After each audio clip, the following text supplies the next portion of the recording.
এসে বাধ্য হয়েছে যে এই কথাগুলোর উত্তর দিতে, কিন্তু পারেননি। আমার যে কথা এটাকে খণ্ডন করে আমি মিথ্যেবাদী প্রমাণ করতে পারেননি উনি বলেছেন যে 50টা স্মোক হাউস রাজ্য সরকার স্যাংশন করেছেন, মানে আমি যেটা বলেছি একদম কারেক্ট ফিগার। 37 থেকে 40 লক্ষ টাকা আমি কেন কোটি টাকা কেন বলেছিলাম, কারণ এক্সাক্ট ফিগার আমার হাতে নেই। 37 একটা 70, 72, 74, 75 লক্ষ টাকা একটা স্মোক হাউস। এই কয় জেলাতে 6-7টা 10টার মতো সেকশন হয়েছে আমি জানি, কারণ আমার সবটা কাগজ আমার হাতে নেই, কিন্তু যেটা আমি বলেছি একদম ঠিক আছে। উনি গতকালে এসে বলেছেন যে হ্যাঁ 50টা স্মোক হাউস এডিসি পেয়েছি রাজ্য সরকার থেকে, 37 থেকে 40 কোটি টাকাও পেয়েছি। পূর্ণচন্দ্রবাবু স্বীকার করেছেন, বলেছেন 2 বছর আগে 7 কোটি পেয়েছি, আরো 2 মাস আগে 11 কোটি পেয়েছি। আমি কিভাবে কাজ করব 50টা স্মোক হাউস? উনার বক্তব্য। এখন উনার উত্তরের মধ্যেই আমার আবার প্রশ্ন উনাকে, পূর্ণচন্দ্রবাবু সিএম কে, একটা স্মোক হাউস যদি 70-72 লাখ টাকা পায়, 7 কোটি টাকা আমি দেখেছি প্রায় 10টা স্মোক হাউস করা যায়। আমি 8টা বা 9টা ধরলাম, তাহলে 2 বছর আগে টাকা যদি আপনি 7 কোটি পেয়ে থাকেন, 2 বছরে আপনি 9টা স্মোক হাউস তৈরি করতে পারলেন না।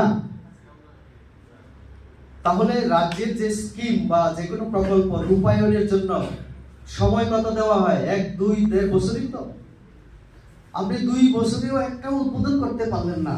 আমার কথার পরিপ্রেক্ষিতে আপনি উত্তর দিতে শুধু বাধ্য হয়েছেন 4-5টা আমরা কয়েক মাস পরে উদ্বোধন করব, আরো কয়েক মাস লাগবে আপনার। 50টা করতে কত বছর লাগবে? তাহলে 6-7 বছর। আর এই 6-7 বছর জনগণ দেবে? পূর্ণচন্দ্রবাবু তাদেরকে মথাদেরকে দেবে না। তো তাহলে আমি মিথ্যে এই কথা কোথায় প্রমাণ করতে পারবো তারা?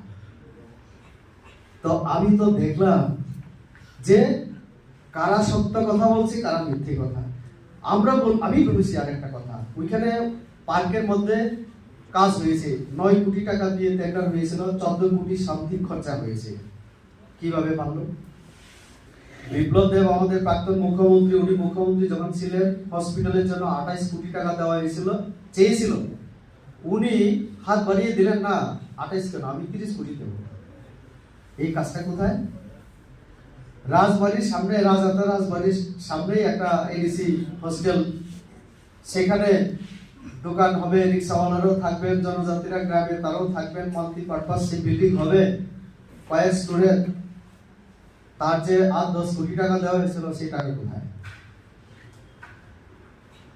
ঠিক আছে, তো এই জন্যই এখন আমি যে কথাগুলি বললাম, আমি যেটা বলি, আমার হাতে তথ্য না থাকলে, যুক্তি না থাকলে আমি ও যুক্তি কারোর সাথে তর্ক করি না। তার জন্য আমি এখানে কার্যকর্তা যারা